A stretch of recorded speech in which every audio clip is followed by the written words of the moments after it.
This is the story of a journey. A journey to a place far away from what we know.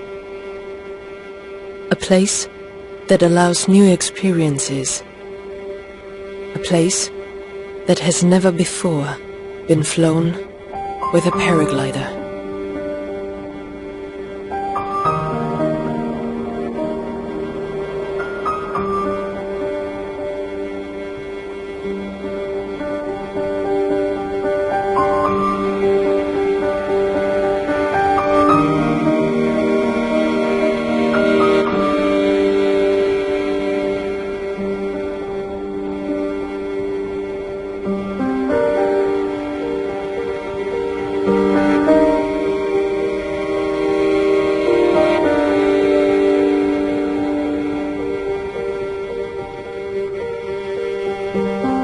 We are a group of professional paraglider pilots looking for adventure on a corner of this earth yet to be explored. A place without maps or weather forecasts.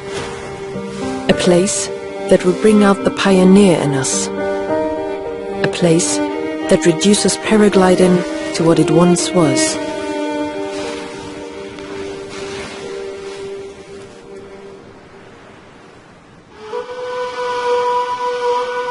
This place is Socotra, an island that lies halfway between Somalia and Yemen, directly in the notorious pirate-infested waters of the Gulf of Aden. It is most definitely an island that time forgot, an island known to the few who have been there as the Galapagos of the Indian Ocean.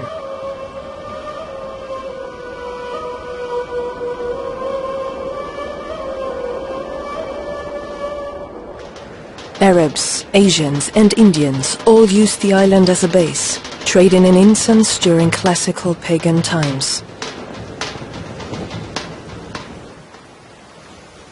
More recently, biologists discovered its rich biodiversity, which led to the island being made a UNESCO Biosphere Reserve in 2003.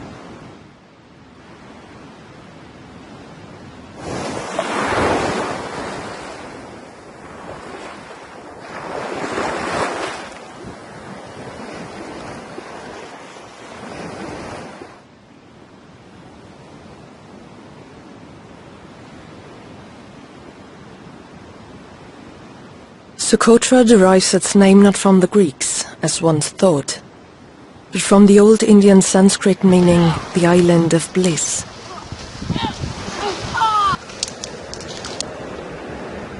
Scientists believe, due to its isolation from the African mainland for over 7 million years, that the island, like the Galapagos, is teeming with over 700 extremely rare species of flora and fauna. A full third of which are endemic. They are to be found nowhere else on Earth.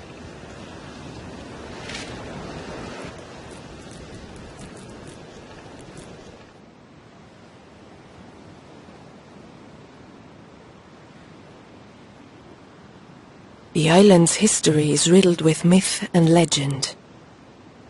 Marco Polo reports tales of island magicians with the power to influence the weather, creating storms and sinking ships.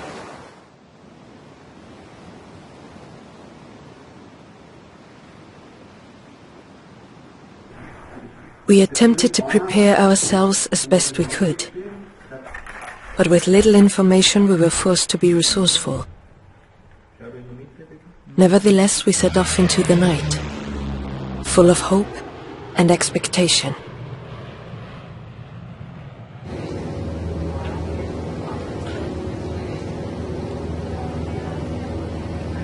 After our arrival on the mainland in Yemen, civil unrest led to the cancellation of the only onward plane to Socotra, leaving us stranded for 2 days without plan or agenda.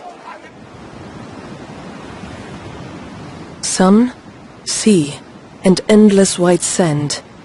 Our obvious conclusion was to go flying.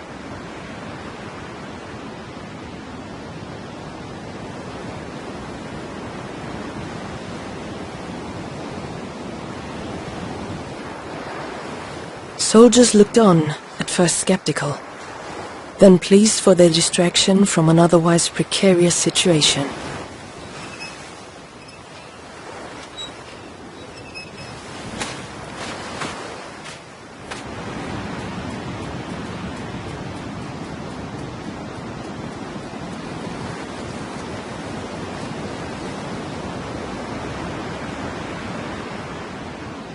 We played endlessly, and as the sun dropped over the horizon for the last time, we felt just a little more prepared for this island, which was to be as enchanting as it was alien.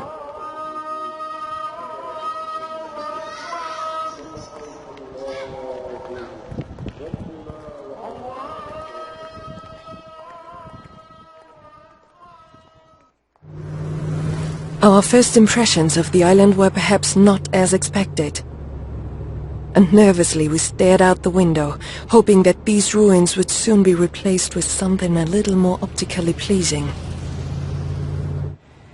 We were not to be disappointed.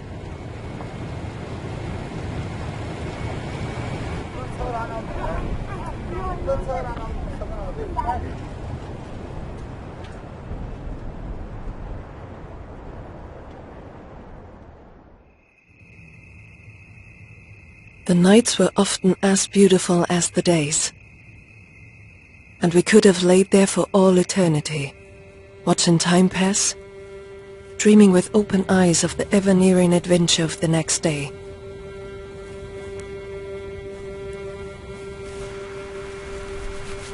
We were allowed to be boys, and as boys we had regained a freedom that had often been lost in our other world. We never missed a sunrise, and with head torches glued above our weary eyes and gliders on our back, we made our way up the steepest of dunes, knowing that our tracks would soon be erased by the wind, extinguishing all trace of our existence.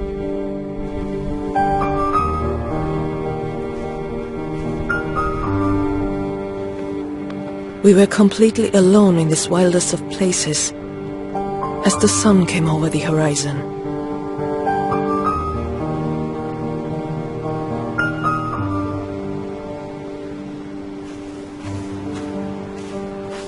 There was a strange stillness in the group. The hairs were standing up on the back of my neck as the Indian Ocean crashed beneath us in a myriad of turquoise and white.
In the 1st century AD, Socotra appears in Greek navigation aids as Dioscoridu, meaning the island of God's children.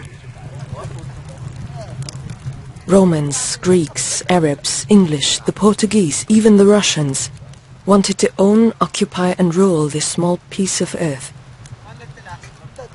We sat for hours in the warm glow of the fire, listening to our guides share stories and legends from long forgotten times. But what were our experiences worth if we were not able to share them? We wanted to show them their home in a way that they had never seen it before. We wanted them to understand the origin of our smiles as we land back on the beach each evening.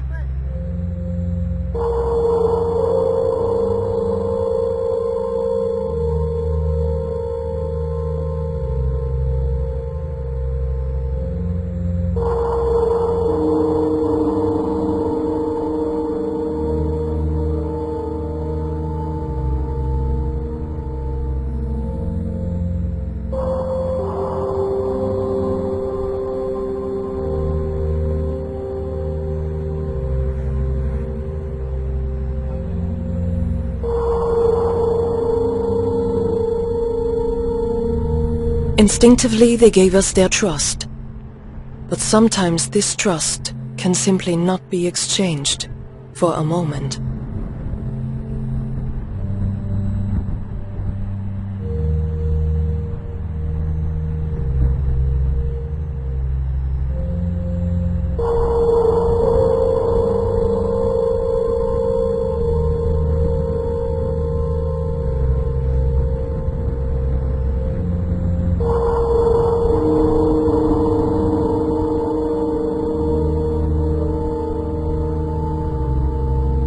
For one with the endless confidence that only comes with youth, it was a warning. For the other, a test in his faith.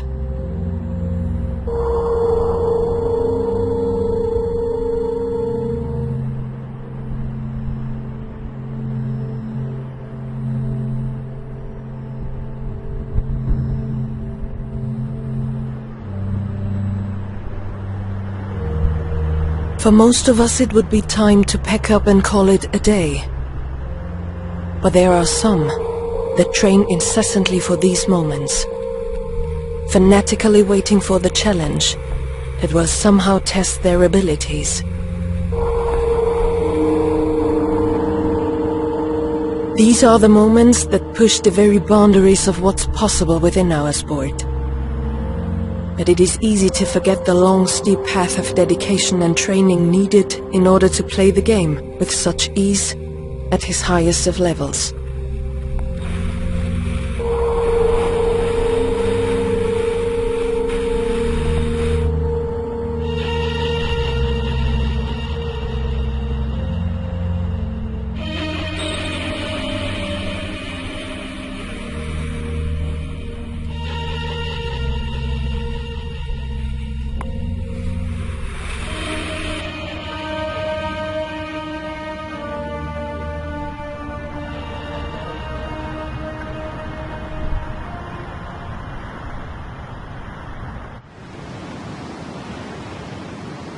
To venture out into this remote part of the ocean also requires concentration and discipline.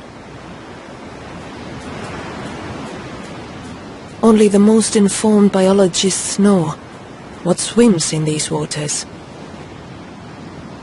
We heard stories of jellyfish the size of dustbin lids, and the slightest flash of a dorsal fin made our hearts beat faster. And this was just below the water.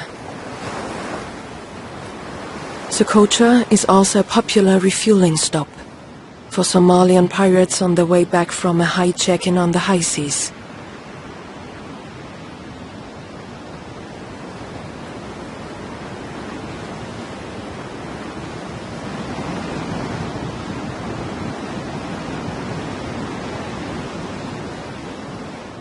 Used to no more than the odd fishing boat, the children couldn't believe their eyes as they watched the kite dance across the water.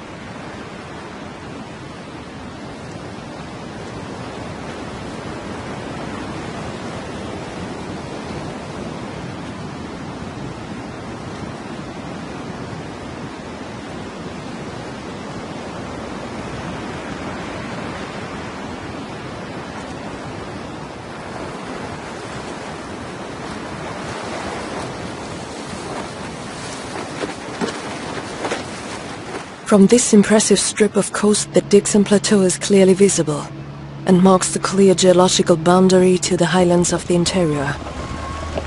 As we climb its steep flanks, we have the feeling that we have just traveled to another era of Earth's history. 7 million years of geological isolation has led to the most hauntingly weird flora. Dragon blood trees cling to the cliffs like flying saucers, while other strange plants sink their roots directly into the rocks.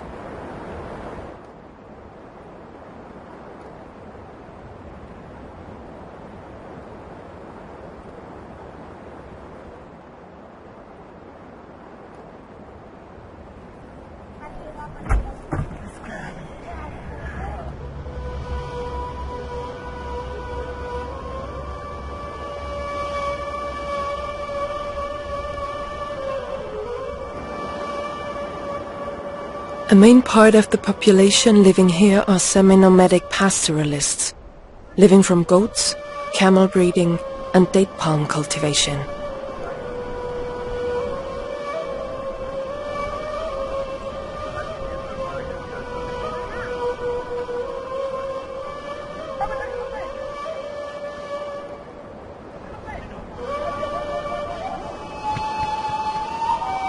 Where the plateau drops off into the sea, we find the largest natural caves in the whole of the Middle East.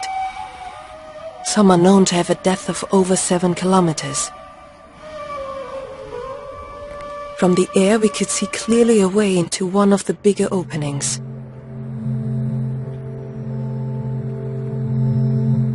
We entered the cave, passing stalactites hung at the entrance, like sentinels guarding a hidden treasure.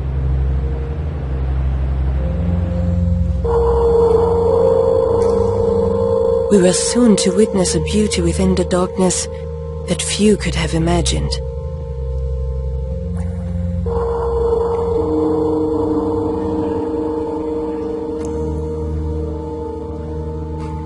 An amphitheater as big as a concert hall, with its own organ as old as the earth on which we stood.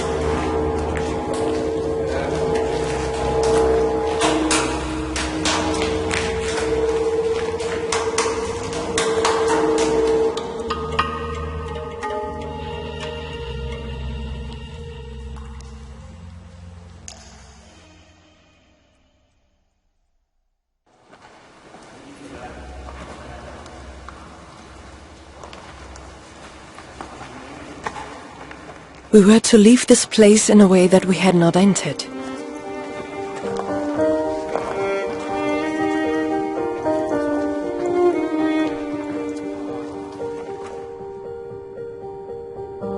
As we laid out our gliders at the mouth of the cave, we were not sure if it would work or if it was really safe. We could hear the wind whistling up the face, but in the shelter of the opening, there wasn't a zephyr to rustle our gliders.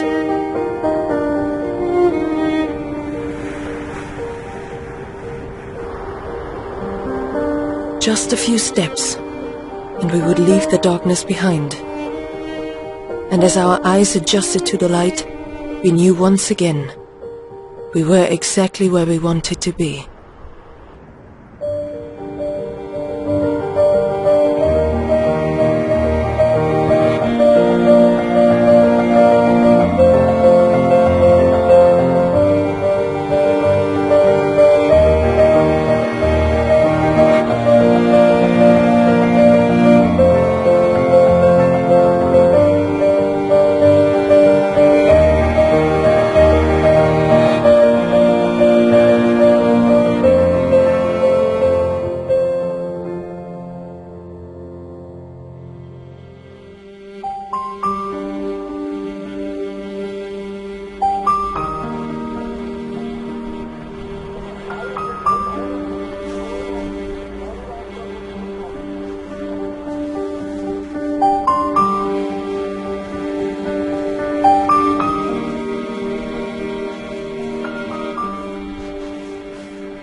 Qadibo is Socotra's capital and is completely unrepresentative of the rest of the island.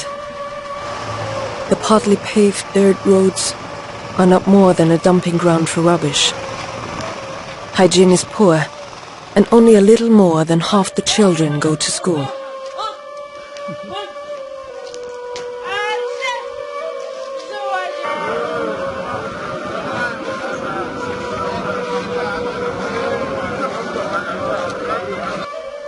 The houses are of simple stone build and are in a distinct state of disrepair. Goats, dogs and other animals roam the streets, their excrement mixing with stagnant water, creating a hive for bacteria and disease.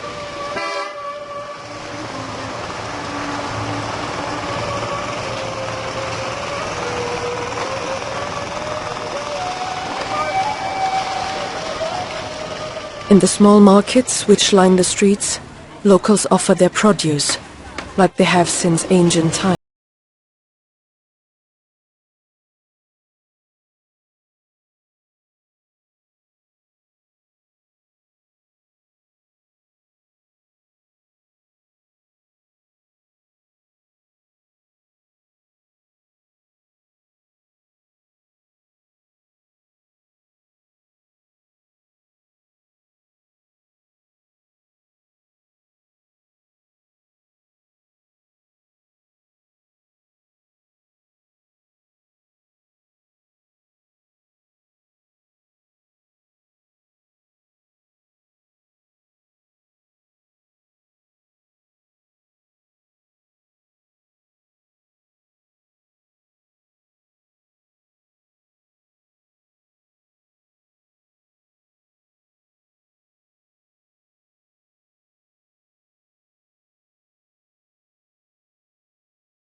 Sometimes it was necessary to leave the group in order to find oneself.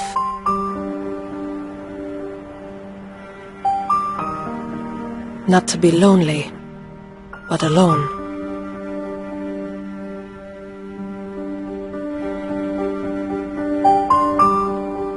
Only with a precision that comes from years of dedication can we master what seems to most as impossible.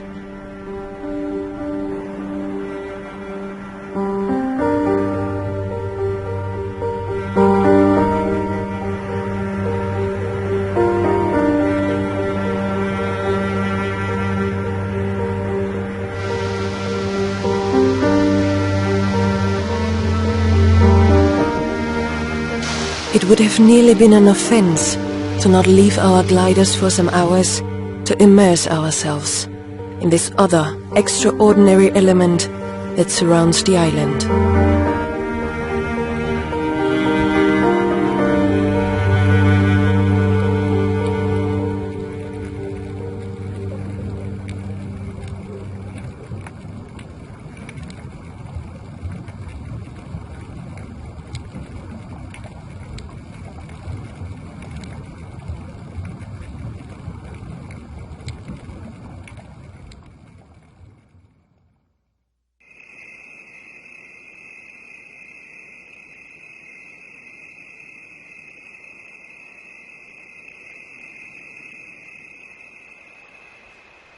Once again, we found ourselves on this very same dawn pilgrimage we had undertaken some days before.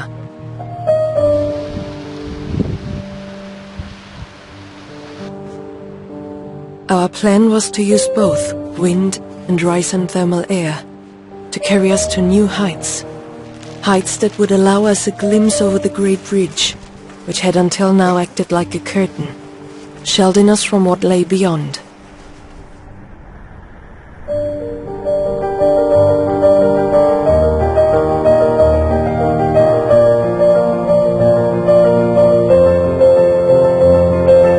No weather forecasts, no maps, no one telling you how it is or how it will be.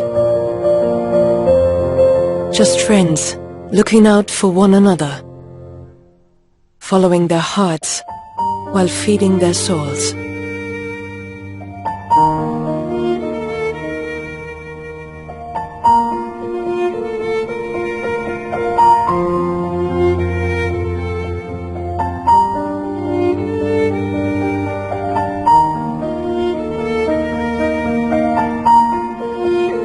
We had traveled a long way to remember how it is to feel whole.